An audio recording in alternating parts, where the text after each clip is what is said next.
Hi, this is Jacob Hornberger, president of the Future of Freedom Foundation. Nice to be back with you. This is the Jacob Hornberger Show. And I thought I'd start out by talking a little bit about this joke coming out of Congress. You know, that super committee.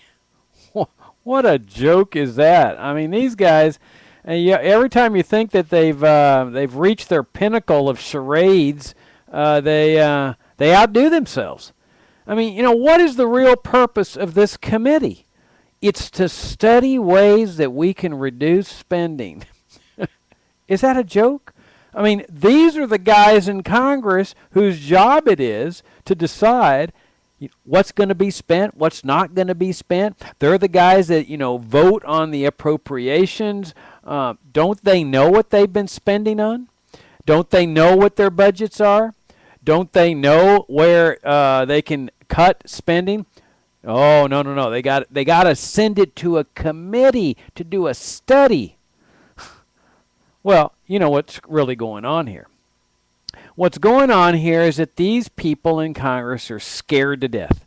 They're scared to death to reduce even 1 penny of government spending because guess what'll happen? Somebody's going to write them a letter who's receiving that penny and saying, don't you dare, don't you even think about not sending me my check for my penny. And then they all quiver and quake. Oh my gosh, the voters are upset. Well, it's not the voters, it's the dole recipient voters, the ones that are on the dole. And that's what they're just scared about, that they're going to get a bunch of nasty letters that are going to manifest themselves at election time from, like the Social Security recipient saying, don't even think about not sending me my money. I'll put it in. I got a right to get it back. And then, of course, the Medicare recipients, don't even think about not sending it to my doctor. And then you got the farm subsidy people and the education grant people. And, hey, you even got the foreign dictators. They'd be sending nasty letters, too, saying, how come you haven't sent me my dole check, and foreign aid, like the dictatorship in Bahrain or Yemen or Saudi Arabia or Syria. Well, okay, maybe not Syria, because right now Syria is on the outs with the U.S. empire. But don't forget, they used to be good friends. The U.S. government and the Syrian government entered into a torture partnership. We tend to forget that.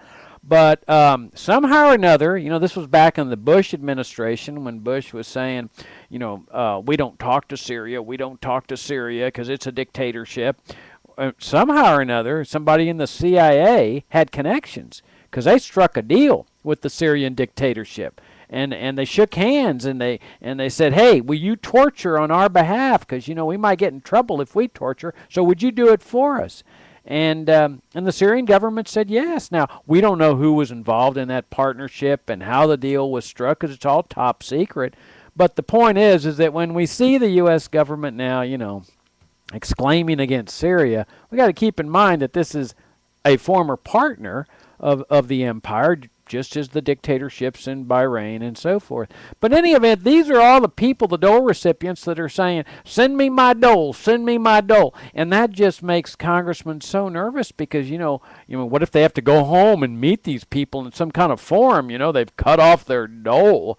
Well, it really goes to show you what a horrible, horrible thing it was for us to produce, to create, to bring us into existence, this dole society. The welfare state, the New Deal, the Great Society.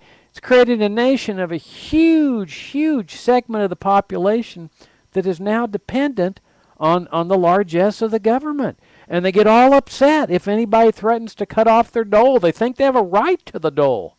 Whether it's food stamps or Social Security, Medicare, foreign aid, education grants, whatever it is, they got a right to it. And so these congressmen are scared to death, so they're saying, well, we're going to send it to this committee. And that way, see, nobody gets mad at them. They get mad at the committee. But, the people are fighting to get on this committee because where the lobbyists are going to go. Where the big money's going to go. I mean, I would think these congressmen would be running to join this committee. Well, yeah, they're scared of the voters, but I mean, the other flip side of this is that's a lot of money to be lobbyists to be putting in their pockets with that kind of power. But now let me tell you the real joke in this. This is an article from the New York Times. this last week. And this is on liberal, Nancy Pelosi's picks for this panel. This is the Joint Select Committee on Deficit Reduction. Wow, boy, is that impressive. And so what does she do? She appoints 3 people by appointing 3 of her top lieutenants who have led opposition to cuts in Social Security, Medicare, and Medicaid. Okay, so there you're knocking out the 3 big crown jewels of the welfare state right there. Because these people are going to say, we're not going to cut the dole in these areas. Well, of course, the Republicans are going to appoint people that are going to say, we're not going to eliminate the military dole. They're going to say the military is necessary for America, and we have to have this big empire, and we have to have the CIA, and, America would fall to the communists or the illegal aliens or the drug dealers or the terrorists or the Muslims or whatever. So we're not going to cut Cold War spending at all, And even if they do cut, we all know it's just an increase. That's what they mean by cut in Washington, that, oh my gosh, they're cutting. Well, no, all they're doing is reducing from what they wish their expenditures would be next year, but they're always going to spend higher than the previous year, and they're going to call that a cut. And the mainstream media, of course, will go along with it and say, oh my gosh, there's major cuts. So in any event, it shows you what a joke there is. It is. I mean, she appoints the people that don't want to reduce Medicare, Social Security, Medicaid. There's the biggies on the welfare state side. The Republicans are going to appoint people on the warfare state side that aren't going to cut there. So where are they going to be? It's just a great big joke. And I said this, I've said this over the last several weeks, that, with the debt ceiling debate, that they were saying you got to raise it, there's going to be a catastrophe, this is just going to be a nightmare and all this, that I said, why didn't they think about that, 2 years ago? Well, when they set the debt ceiling to arrive at this date, why didn't they worry about that? Because they didn't give a hoot. Because they knew that they would play this game of, catastrophe, this and that, and they were spending out the gazoo the whole 2 years. I mean, look, you can see Obama dropping bombs in Libya, knowing that the debt ceiling was coming up. Why did he waste the money there? Because he didn't give a hoot. What about the bailout funds of those big corporations or their little Wall Street fat cats that are friends of the congressman that happen to make some wrong bets in the investment markets? Well, yeah, bail them out because they're the buddies. And always preach catastrophe. If you don't give out the dole to your friends, it's going to be catastrophe. They didn't care about too much spending. And let me tell you something, they don't care about it now. They extended this debt ceiling, gave Obama another, we got maxed out credit cards in this federal government. They just gave him a new credit card worth about $2.4 trillion or something like that. There's another $2.4 trillion that he just signs another credit card. It's on your account. He doesn't have to worry. It's no skin off his back. This is drawn on your account. You owe this money. You got to get this real clear, because the temptation is to think, everybody else will pay it, but they won't collect it from me. They're going to collect it from the regular people in this country, because the high and mighty, the rich and powerful, they're going to get off the hook. Ultimately, when this debt comes due, like it's come due in Greece, they're going to come to the middle class, and probably the poor too. And they're going to get their pound of flesh. But do you see anybody really concerned about the spending between now and 2 years from now? No. They're spending like there was no tomorrow, and we're going to see this same joke of a charade 2 years from now when they say, oh my gosh, what are we going to do? The debt ceiling's here. There's going to be chaos, catastrophe. We'll go through this every time. It's just a great big fraud. And the fraud is on the American people. Because they're the ones that keep buying into this thing. The best thing people could have done, Congress, is just keep the debt ceiling. All that would be saying to the government was, you can't go out and add any more credit cards. That's all it would be saying. I mean, what's wrong with that? If you're maxed out on your credit cards and you can't borrow anymore, that's not a bad thing. You know, that's a good thing. That means that, hey, now you're going to do what you need to do to rein in your spending, because you're spending too much, which is why you got all those maxed out credit cards, you know. Well, here they are. They've been spending all this money. They've been borrowing all this money. They don't give a hoot. They're just going to keep doing it, and they're going to keep doing it until something goes. And, you know, we see it in Greece. Now the liberals say, oh, this isn't like Greece, this isn't like Greece, this is America, oh, this is, and of course the conservatives are saying this is an exceptional government, this could never happen, it couldn't go broke. Hey, there are cities here in the United States that are going broke. They're defaulting on their pension funds. They're they're threatening to default on their bondholders, but the bondholders of in many of these cities are given priority over the pensioners. Just this morning I was reading in the New York Times that there's some communities across the country that simply do not have the money, and so they're lowering pension funds. They're just totally defaulting. So people say, oh, this can't happen in America, or I guess they say it can't happen to the federal government because, you know, the federal government's like they're God to them, you know, like they're God's omnipotent or whatever. Well, you know, you've got this downgrading by Standard & Poor's, and, you know, they're all blasting Standard & Poor's. They're all saying, oh, you know, it's just a terrible organization. They've made mistakes and whatever. Hey, this company is just giving its opinion, but let me tell you something. They hate the messenger.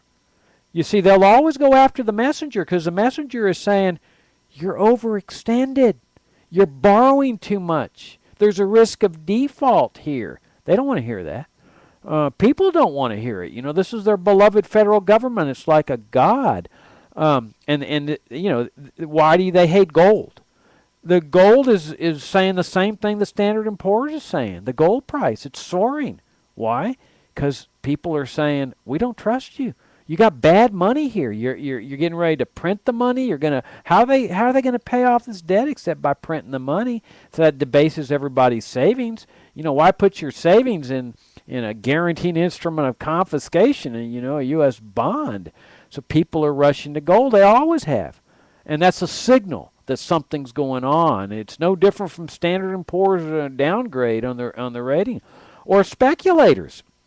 You know, speculators, they hate speculators because speculators have a unique talent. They have an ability to see something before the rest of us do. I mean, you know, they're like a pianist, you know, in their own field. They're very good at what they're doing. Many of them are geniuses. They can spot opportunities. They spot that government's out there debasing the currency before the rest of us do. And they start sending the prices of commodities higher. That's a signal that something's going on. And, of course, you know, they hate speculators. They pass, throughout history, they've passed anti-speculation laws, punishing the speculators and stuff, you know, like they were really bad people. So yeah, just this last week, I noticed that in Italy, they're making short selling illegal. Now, Italy's another basket case like Greece, like Portugal. You know, they call them the pigs of Europe. Portugal, Italy, Spain, and I forget what the next one. Italy. Well, in Italy, you know, they're saddled with debt. They don't want to reduce their welfare state any more than the U.S. officials want to reduce their welfare state. Hey, you start reducing welfare state, people get mad. You know, look at them in Great Britain. You know, they're rioting. The people in those public houses, free housing and stuff, you know, because their doles are being reduced. Well, it's no different here. You know, you'd see the Social Security recipients rioting and looting and so forth if you tried to repeal, if you did repeal Social Security or Medicare. I mean, this is what the dole does to people. But in any event, so, you know, you've got the Federal Reserve getting ready to do this thing. In Italy, they're banning short selling. A short seller, all it is somebody that's saying, I believe that the stock market's going to go down. And it's a trade. I mean, he trades with somebody else. The person on the other side of the trade says, I think it's going to go up. And so it's just a market vehicle. It makes markets more efficient. But they think that the problem, that the statists, the state officials, who are statists, of course, in Italy, they think that the problem is with the short seller. You know, not with the out of control spending, not with the out of control borrowing, not with the out of control taxation, not with the welfare state. It's all those evil, greedy market players like short sellers or speculators or so forth. Absolutely ridiculous. And don't be surprised to see it over here too, where if all of a sudden things get tough and the stock market starts, cratering like it sort of did last week before it recovered. The bad guys are the short sellers, and they start putting controls on them. And I mean, this is what they do. They use these crises to impose economic controls, capital controls, price and fixing, price controls, and so forth. Now, what I thought I'd talk to you about tonight is some of these proposals by the liberals. I mean, this is just so inane. I mean, it's so amazing how liberals have they have this ability to just deny reality. It is so fascinating that they cannot confront the fact that that's what's failing here is the welfare warfare state. They're both failing. I mean, we've lived under the welfare state since Franklin Roosevelt. We've lived, well, even a little bit before that, but that was the watershed era. Okay, the progressives brought it in and so forth, all the socialist programs and the regulatory program and the interventionism and so forth. And then the warfare state gets going in the 40s. So it's all sort of come together decade after decade. Federal Reserve, constant debasement of the currency. But, now that the whole thing's like teetering, out of control debt and spending and taxes and inflation and so forth, the liberals, they don't get it. You know what they're saying? They're saying, we need to do more of the same that we've been doing for the last several decades. They don't draw the connection that what they've been doing to produce this welfare state and warfare state. It's both the conservatives and liberals that love the warfare state too. I mean, that's why Obama's over there, in Afghanistan, in Iraq. He could have pulled out as soon as he got into office. Just brought all the troops home. Instead, he expands it to Yemen and Somalia and Libya and so forth. This is the liberal paradigm, the welfare warfare state. And the thing's gotten larger and larger and larger over the decades, until we're here where we are, and the liberals just say, oh, the problem is the free market. What do you mean the free market? Since when have we had a free market economy in this country? I mean, sure, that's what they teach us in the public schools, right? Okay, America's free enterprise and so forth. But, I mean, it's just nonsense. You've got Social Security, which exists in socialist Cuba, socialist China, socialist North Korea. You got Medicare, which exists in all those socialist countries. You've got income taxation. That's one of the 10 planks of the Communist Manifesto. You got the Federal Reserve, which is central planning to the max. You got all the institutions that are, of course, in these socialist countries, and you've got this gigantic welfare warfare state that's draining the lifeblood out of the economy, out of people's livelihood, and so what do the liberals say? Oh, it's free enterprise. It's the failure of free enterprise. What we heard back in the Great Depression. Remember that's what they taught us in our government schools, the public schools that most of us attended, that the stock market crash in 1929 was the failure of free enterprise. Remember that? I mean, it was a lie. It was just an absolute, flat-out lie. It was the Federal Reserve that caused the Great Depression. And then it was aggravated by Roosevelt's fascist socialist programs. Now, liberals get really mad when you describe his programs as fascism and socialism. But that's what they were. There's a great book, check it out at Amazon, called 3 New Deals. And you can see some great reviews over at the Cato Institute of the book. And really the thesis of the book is simply that Roosevelt's policies and his philosophy were very similar to those that were being adopted in Nazi Germany and fascist Italy. And in the Soviet Union too. I mean, you've got socialist programs like Social Security, which of course was the predecessor to Medicare, because Lyndon Johnson, he was inspired by Roosevelt, and these programs, Social Security and Medicare, came from the socialists of Germany. I mean, that's where Otto von Bismarck got them from the German socialists. I mean, go to the Social Security website if you don't believe me. You'll see a big bust of Otto von Bismarck, the Iron Chancellor of Germany. I mean, is that not weird? I mean, you would think that, they'd have a bust of Thomas Jefferson or Benjamin Franklin, but they can't because those people, the founding fathers, opposed socialism. So they've got to get a bust of the father of Social Security and Medicare and so forth, and that's Otto von Bismarck, the Iron Chancellor of Germany, who got them from the German socialists. And then you've got all, the government business partnerships that Roosevelt came. I mean, that's right out of fascist Italy. The Blue Eagle campaign, the National Industrial Recovery Administration, where Roosevelt was putting all the industries in America in a cartel where they could do price fixing amongst themselves. I mean, it's the most bizarre system you've ever seen. I mean, thank goodness the Supreme Court declared that one unconstitutional. We'd still be living with it. Because these so-called emergency measures that Roosevelt employed to deal with a problem that the government had caused and which he blamed on free enterprise, many of them are still here. I mean, Social Security is a good example. I mean, just think, the Great Depression ended in the 30s. We're still saddled with Social Security, but of course it's the whole philosophy of spending and spending, getting government spending more money and borrowing more money to spend more money and taxes and so forth. This was the Roosevelt concept. This is why they got off the gold standard. Gold had been the official money of the United States since the inception of the country. Now, why had gold been the official money? And I'm talking about gold coins and silver coins. Americans didn't use paper money. What you got in your wallet. They wouldn't have used such a thing because they established a country that said, this is not going to be a paper money country. We've had our experience with that. You've heard the phrase not worth a continental.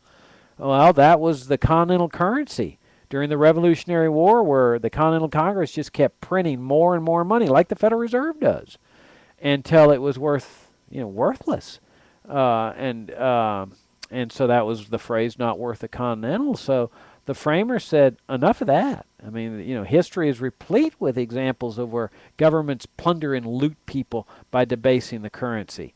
And then, of course, they blame it on the speculators. They blame all the rising prices on the entrepreneurs and the speculators, and they threaten to hang them for raising their prices, and they put them in the penitentiary. And really, it's just the debasement of the currency.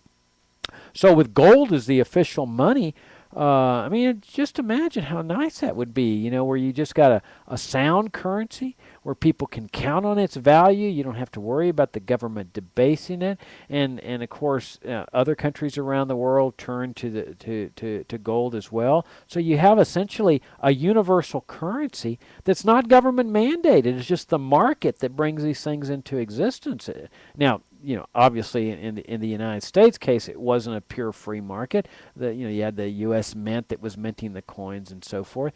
But I mean, there's no reason why you can't have a total free market monetary system, which probably will turn to gold. It might turn to something better, but gold and silver coins, and then other countries turn. The United States would go to that system. The other countries would do it. It'd be a universal currency where you could travel anywhere with just calculating the same way, just in gold coins and so forth. And so that was the system. But Roosevelt comes along and says, I want to spend money. I'm a big spender. I'm a welfare state man. Okay? And so he thinks, well, the way you get the economy going is have the government spend money. Sound familiar? I mean, is this not what the liberals are saying today? Spend money, that's the solution, spend money. Well, now, let's examine that for a minute. What do they mean when they say spend money? We got to spend money to get the economy going. We got to get growth. Growth. That's the big buzzword. Growth. Well, let me talk about that growth business. Let me, and then we'll get to the spend business. You see what they mean by growth. This is their objective. When they say we need growth, and you're going to see it in these presidential debates and stuff. You see a lot of the Republicans talking about this too. My goal is growth. They're not going to cut spending. They want growth. Okay, now what they mean by that is they want to get as many people working again in order to produce the wealth that then can be taxed to fund the welfare warfare state. You see, that's what they're upset about. They want to keep the welfare warfare state. They want it to keep growing. But the private sector is not big enough to sustain this. And so what they want to do is they want to put everybody to work, or more people to work. They don't want the dole recipients to work, you know, the military and Social Security, Medicare, and so forth. You know, all the dole recipients, they want to stay the same. They want to get all the unemployed people into the job market and working and everything so that they can produce the wealth that can then be taxed to fund the dole recipients, to fund the welfare state, the warfare state. Happy days will be here again. You see, when they say we can't cut spending in a recession, what they're implicitly saying is, but when times get good, that's when we can cut the spending. That's just a joke. I mean, that's just a lie. I mean, it's so ridiculous. Because if things get good, they're going to say, why do we need to cut anybody's dole? Why do we need to get off the welfare warfare state? Everything's going hunky-dory. You know, happy days are here again. And we don't want to throw the economy back in recession by reducing any of these government programs. So you see, they see the private sector as just a means. Their goal is the welfare warfare state, and all the peons are in the private sector. To them, they're just peons. They're drones. It's like a great big beehive. This is the way liberals as well as conservatives, they see society as a great big beehive where everybody in the private sector is working to sustain the structure, the queen, you know, the government, we're the drones. The private sector's the drones. They want more drones to be working in order to, you know, sustain the welfare warfare state. That's their goal when they talk about growth. It's just like we need more drones out there. And then happy days are here. We don't need to cut spending. We don't need to cut the welfare state, the warfare state. Everybody's happy. You know, except for the taxpayers, you know, who are bearing the burden of this huge parasitic sector, ever-growing sector. And so now on the spending business, now when they say, you know, we need to spend, what exactly are they talking about? You know, are they talking about the private sector? That the private sector needs to spend? Well, yeah, as a matter of fact, they are. I mean, that's what they mean, you know, when they talk about go to the mall, spend money. You see, and even in the reports, you can see it in the paper. You know, you got to read the paper through libertarian eyes, because you know the statist nonsense. If you read it just regular, you won't understand you know what they're saying here. You got to look at it through libertarian perspectives when you read the newspaper. But they're saying, oh well, the economy's had a little uptick here because there were higher sales at the malls, at the stores, you know, retail stores. Well, this is ridiculous. I mean, you know, suppose, but this is that statism. This is that Keynesian attitude, that mindset that has held this nation in its grip since at least the 1930s, decade after decade after decade. That spending is the key to prosperity, and this is the liberal mindset. Spending is the key to prosperity. Now, suppose you've got $25,000 saved up. I mean, it's cash. I mean, you've got it. It's there. And you're saving it for whatever reason. And you decide, well, I'm a patriot. By golly, I pledge allegiance to the flag every night before I go to bed, and it's time for me to do my part. They're telling me to go spend at the mall.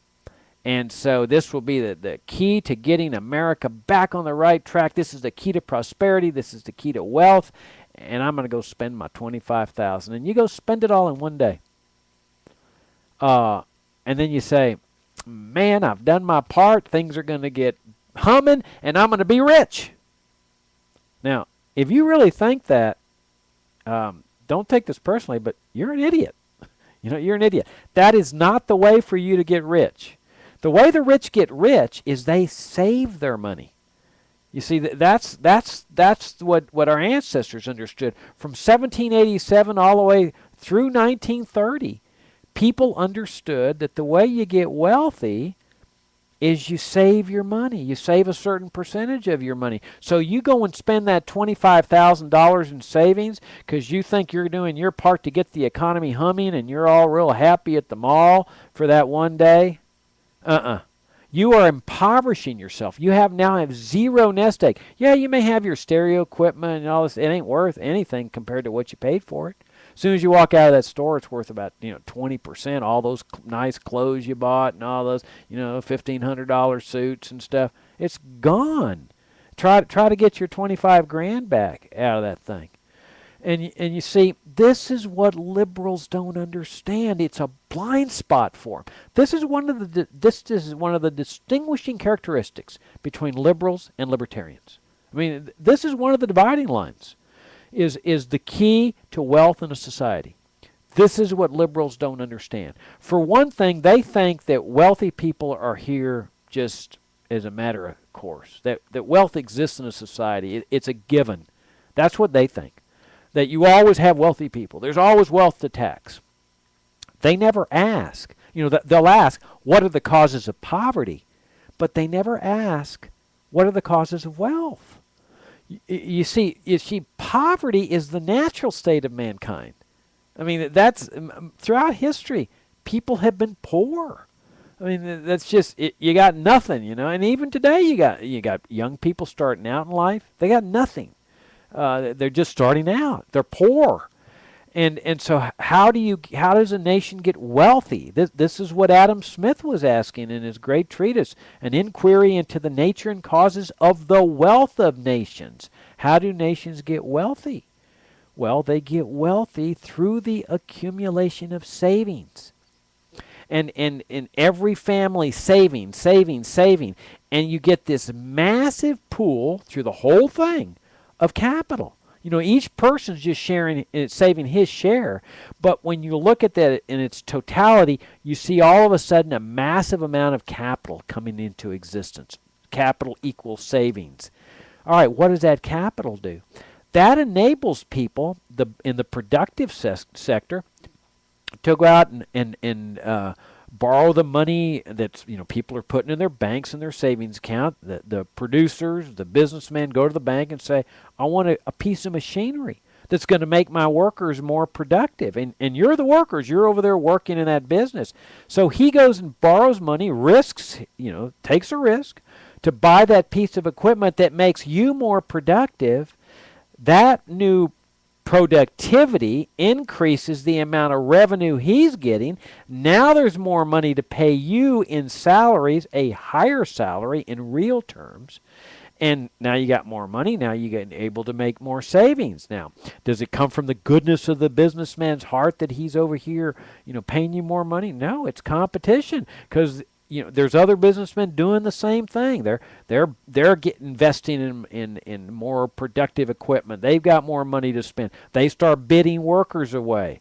This is why you got wages sometimes that are higher than the minimum wage, because businessmen are hiring. They're bidding away workers from other organizations. It's worth more to them to be, paying more than what the state mandated minimum wage is. But again, the key to this is savings. That's the key to higher standards of living. As the savings come into existence, there's more productivity, there's more equipment, there's more technology, and then that makes workers more productive. That brings in higher revenues. And as you go on from generation to generation, people passing their savings to their children, to their grandchildren, then all of a sudden you've got the standards of living starting to rise. That pretty much explains the history of the United States. The liberals love to exclaim against the Great Depression, about how horrible it was and so forth. Well, their analysis is so fallacious. Because what they're comparing is conditions, economic conditions, people's conditions in the 1800s to today. That's not the accurate comparison. The accurate comparison is how Americans were living in, let's say, 1880 compared to what they were doing in 1600, or how people were living in 1700, 1500. I mean, the standard of living of people in the United States was soaring. In that 20-year period from 1870 to 1890, thereabouts, real standards of living were skyrocketing, especially for just regular workers whose pay rate in real terms was doubling in a 20-year period. It's not a coincidence that thousands of penniless immigrants were flooding American shores every day. There were no immigration controls, which was another reason for the massive wealth. Yes, increases in immigration were contributing to the prosperity that was producing this massive wealth. Open borders they had. And why were they coming here? Because this was the time that they could make it. They could survive. For the first time in history, people could survive. The reason they were sending their children into the factories was because there was like nothing. And so to sustain their lives, to sustain the lives of their families, the factories gave them a shot. It gave them a chance at survival. You know, the liberals say, oh no, Americans hated their children and they hated their wives, and that's why they sent them into the factories, and we needed to pass laws to stop Americans from hating their children and their wives in that way. They sent them in the factories because they loved their children, they loved their wives, because that was the only way they could keep their lives sustained. If those factories hadn't existed, those lives would have been lost. And because that's the way they lived in the 1300s and 1400s and 1500s and so forth. And so, was life difficult throughout the 1800s? Sure. But people had a chance to survive. And then as the capital is accumulated, because people were saving a large portion of their incomes, they passed the wealth to the next generation. That's what finally freed housewives to stay at home. It freed children to stay at home, to live normal lives as children, because as you get wealthier in a society, you can afford to do that.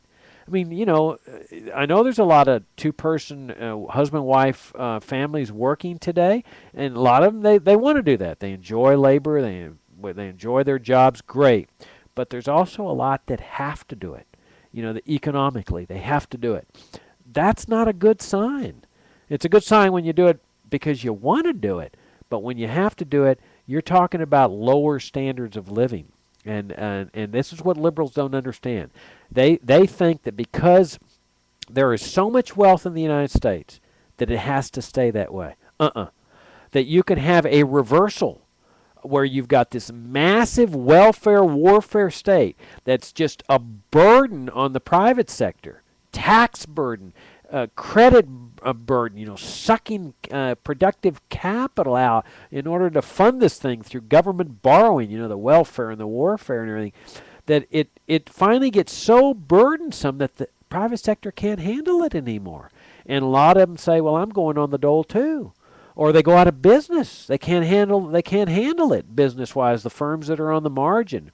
And even if you tax the super rich, the Bill Gates and everything, you can only do that once or twice, and then that's it. You got to keep in mind, this is what liberals don't understand, is that it's the private sector that is the key to everything. All right, that's the key to everything. Now, imagine if you didn't have this dole sector.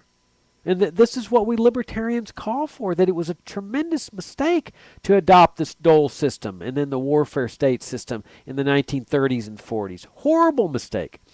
Because you see, what the liberals did, or the progressives, I think that's what they like to call themselves now, their status. I mean, let's just put a label on them, their status.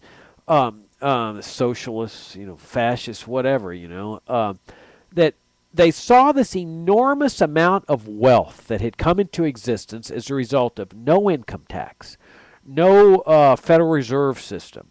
You had sound money, you had massive accumulation of capital, no immigration controls, no economic regulations to speak of, no public schooling systems and so forth. You had this massive amount of wealth that had been accumulated from 1787 to about 1930. So the liberals said, hey, man, it's a ripe target. Look at all that money. Let's start confiscating it and giving it to the poor, which, a lot of instances was their cronies.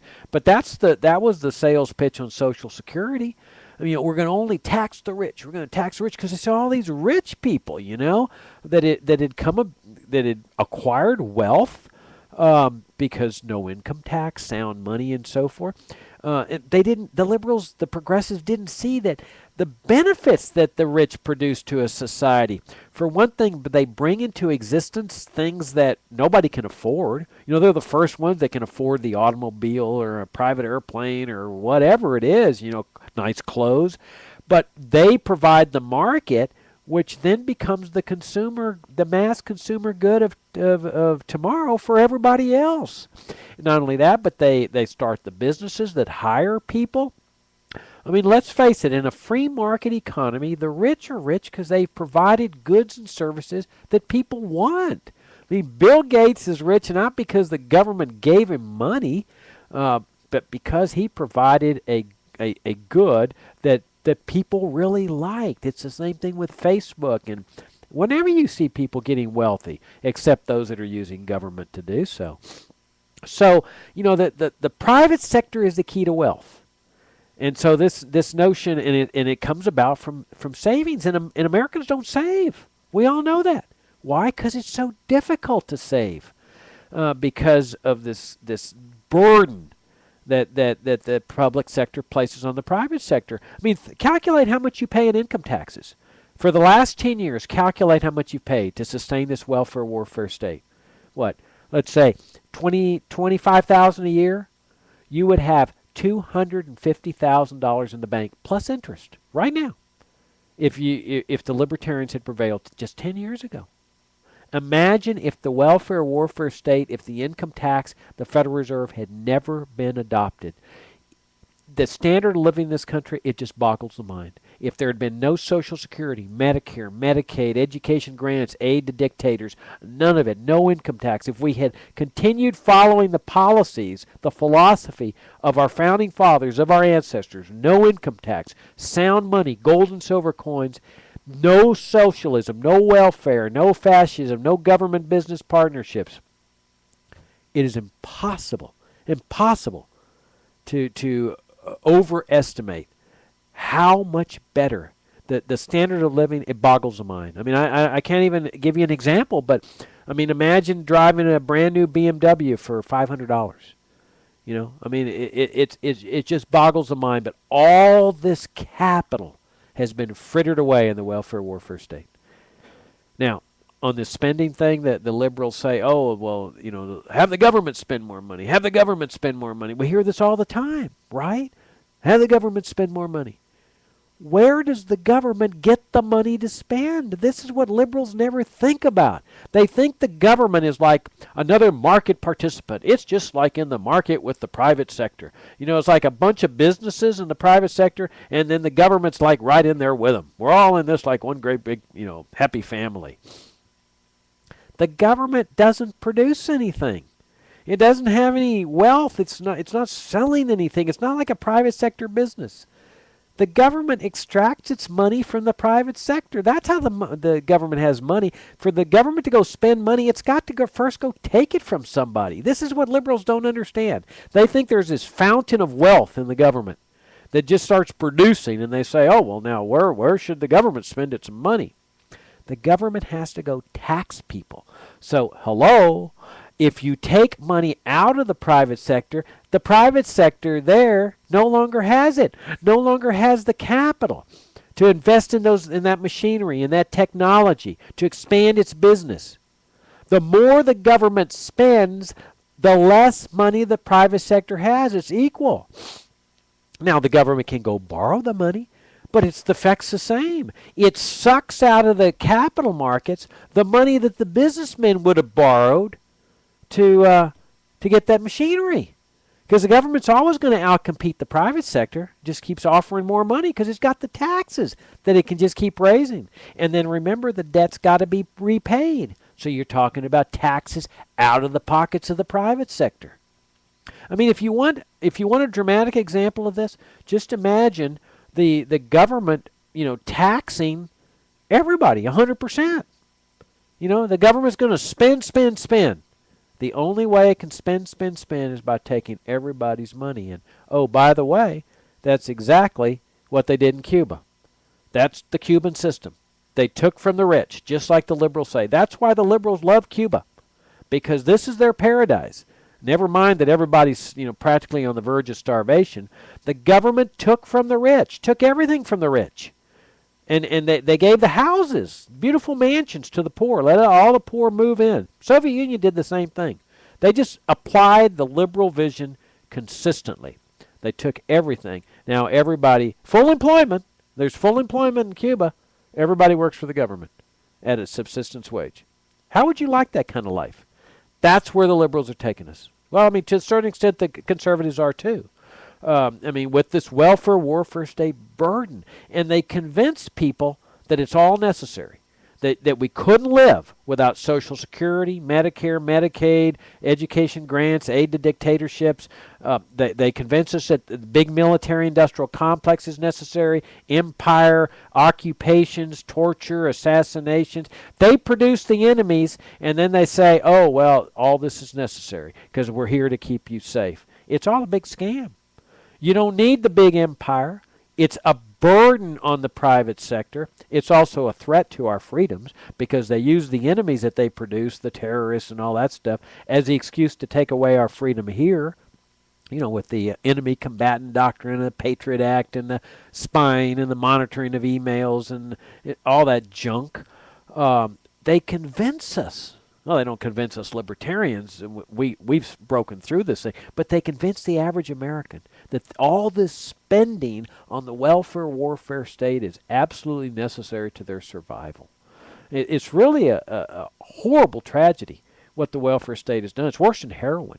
I mean, look at all the old people that are convinced they wouldn't survive without Social Security and Medicare and Medicaid and all the people that said, I wouldn't have gotten an education if it hadn't been for my dole, And then the people, if it weren't for the big military overseas with all those bases in every country, by golly, we'd be invaded by the terrorists and the Muslims and the communists and the illegal aliens and the drug dealers and who knows what other, boogeyman that they're scared about.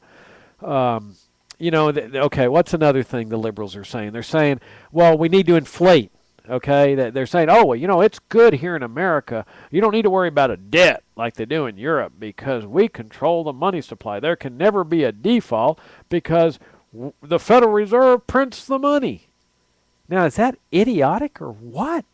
I mean, sure, it makes sense in a public school, where they're teaching deference to authority and don't ask questions and don't challenge anything. But if you're paying a creditor off in currency that is worth less than what he loaned to you, that's a default. They're saying there doesn't have to be a default because they can print the money to pay it off. Hello? If a guy loans you $1,000 and you give him back paper money that's now buying $500 worth of goods because there's so much money that's been flooded out there with the printing press, that's a default. Now, it's not a formal default. It's not saying, well, I'm not going to pay you. But it's saying, I'm only going to pay you 50% of what you loaned me. This is the type of thing that liberals, their wheels just get all frozen up. They don't understand that. They don't understand how that's a default. That's, in fact, why their hero, their icon, their status icon, Franklin Roosevelt, nullified gold clauses in bonds, government bonds and private bonds and contracts. What these clauses did was they said, look, we will loan you money. They were like 100-year bonds. It was absolutely incredible. Like in 1880 and so forth, corporations like railroads were issuing 100-year bonds that said, we're going to borrow money from you. And, oh, by the way, the government was doing this too, the federal government. We were going to borrow money from you. Here is the bond. But there's going to be a clause here because they were borrowing gold because, the gold was the money. That said, when it's repaid, you will pay back in the same standard that the money was loaned to you. Okay? So let's say gold got debased, that over a 50-year period that they started putting in half the amount of gold into the 1-ounce gold coin than before.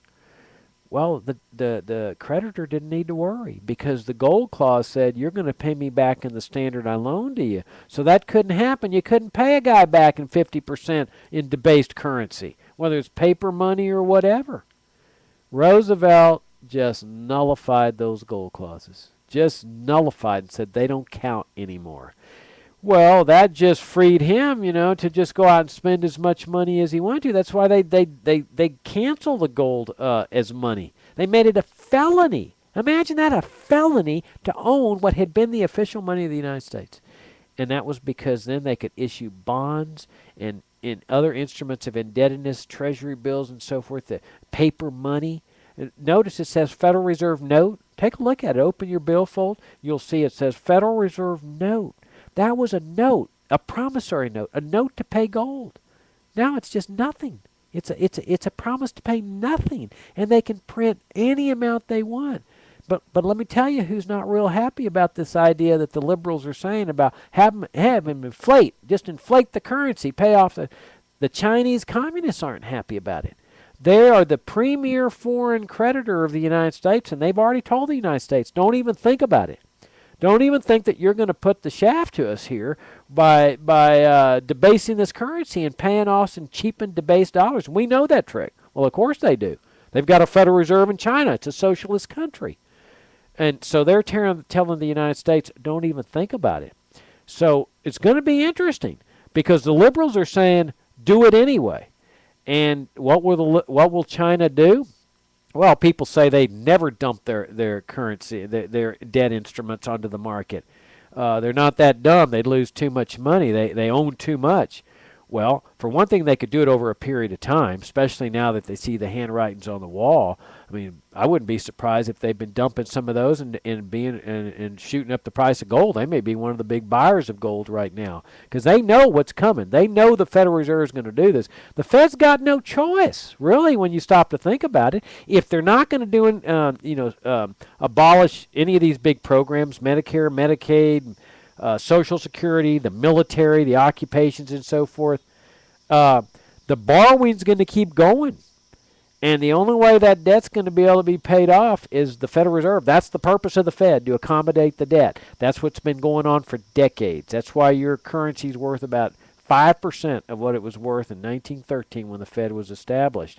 And if the Chinese communists get to the point where they say, this ain't worth it to us anymore, you're paying us off in currency that's worth 80%, 70%, 60%, we're out of here. We'll take our lumps and go.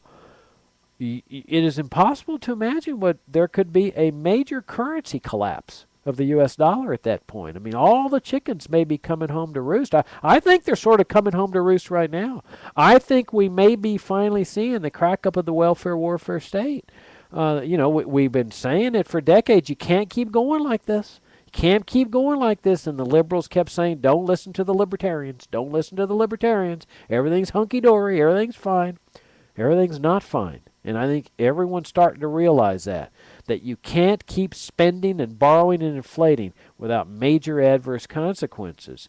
Now, what's the latest one I saw the other day? These are some liberals that said, why don't we mandate full employment? Now, this was hilarious. They want a full employment law, which I think we already had. I think in I don't know, when Lyndon Johnson's era or whatever, they had a full employment law. I mean, is this not ridiculous? I mean, this was a serious article that said, what we need to just do is Congress needs to act and enact a full employment law. Well, what's it going to do? I mean, what does that mean? I mean, these people, they're like in la-la land. And I guess maybe they're saying that the Congress will mandate every employer in the country to hire somebody. I mean, I don't know what they really mean. They don't talk about it. It's like the Soviet officials, where they just exhort people, work harder, during the whole big era of the socialism in Russia, where they have those slogans, work harder, we have to reach our goal. And Well, I think it's sort of like this is the liberal mindset that they want to work, the employers to, exhort their workers work harder, and let's all get together and whip inflation now, all that statist collectivist nonsense. But I think that's what they're talking about. It's just bizarre. Well, look, they mandated people to buy health insurance, right? I mean, I noticed that the 11th Circuit Court of Appeals just declared that unconstitutional. That was probably going to go to the Supreme Court because another circuit's declared it constitutional. I mean, imagine ordering people to buy something. I mean, this is supposed to be a free country. I mean, did you ever think you'd live in a country where the government could order you to buy something? I mean, it's absolutely incredible. I mean, we know that they order us not to buy things, like that's what the drug war is all about. Don't buy drugs, well, unless the drugs are alcohol and tobacco. But, don't buy something. But, I mean, I don't agree with that either. But, gosh, to mandate you to buy something. So I think maybe this is what these liberals might be talking about. Mandating every business to hire people, the full employment mandatory act or whatever. Or, or they want the government to hire people. They go back to the Works Products Administration and one of these statist programs.